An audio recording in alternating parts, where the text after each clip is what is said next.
Want to give your WhatsApp a fresh new look? Here's how you can easily change the theme on your iPhone.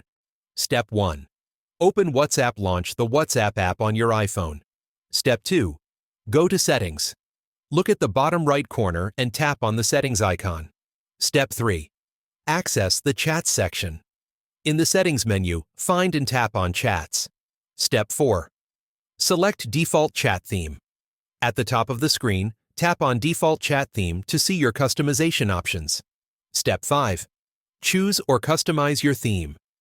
You can either select a pre-existing theme or customize your own by adjusting the chat color and background. Step 6. Preview and adjust. Once you've chosen a theme, a preview will appear.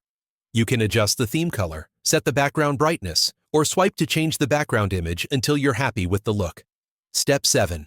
Save your changes. Tap Set at the top right corner to apply the changes. A confirmation pop-up will appear. Tap Set Theme to finalize. Step 8. Check your new theme. Go back to your chats and open any conversation to see your new theme in action. And that's it. Enjoy your fresh new WhatsApp look. If this tutorial helped, don't forget to like, share, and subscribe for more tech tips.